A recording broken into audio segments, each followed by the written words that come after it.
subscribe to my channel and also press this bell icon. السلام علیکم قارئین کرام، ہمیں امید ہے آپ خیریت سے ہوں گے۔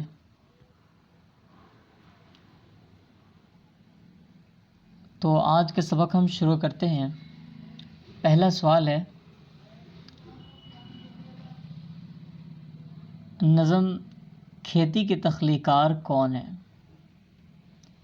نظم کھیتی کے تخلیقار کون ہے؟ آپشن اے عمیق حنفی، آپشن بی حالی، آپشن سی جوش ملیح آبادی، آپشن ڈی سردار جعفری۔ صحیح جواب ہے آپشن اے عمیق حنفی۔ کھیتی کیسی نظم ہے؟ کھیتی کیسی نظم ہے؟ آپشن اے پابند نظم، آپشن بی آزاد نظم، آپشن سی معرہ نظم، آپشن ڈی نثری نظم۔ صحیح جواب ہے آپشن بی آزاد نظم۔ درج ذیل مصرع کس نظم سے ماخوذ ہے؟ درج ذیل مصرع کس نظم سے ماخوذ ہے؟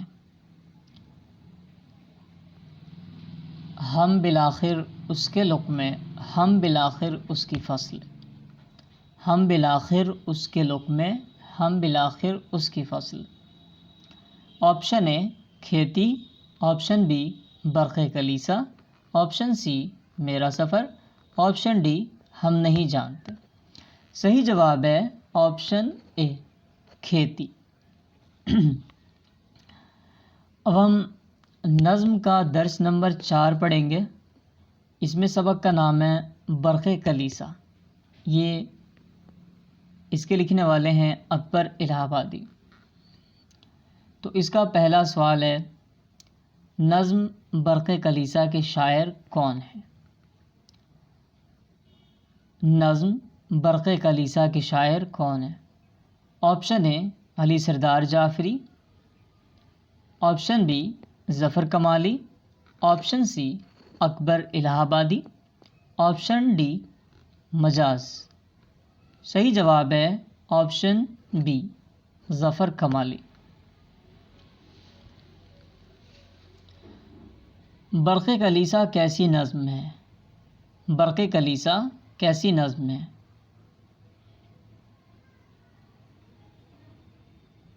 آپشن اے رومانی، آپشن بی ظریفانہ، آپشن سی سیاسی، آپشن ڈی اصلاحی۔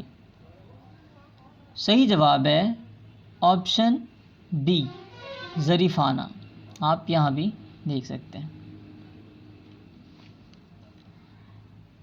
اکبر الہ آبادی نے اپنی نظموں میں کس تہذیب کو نشانہ بنایا ہے؟ اکبر الہ آبادی نے اپنی نظموں میں کس تہذیب کو نشانہ بنایا ہے؟ تہذیب یعنی کلچر۔ آپشن اے امریکی، آپشن بی انگریزی، آپشن سی ہندوستانی، آپشن ڈی ایرانی۔ صحیح جواب ہے آپشن بی انگریزی۔ اکبر الہ آبادی کس طرح کے شاعر تھے؟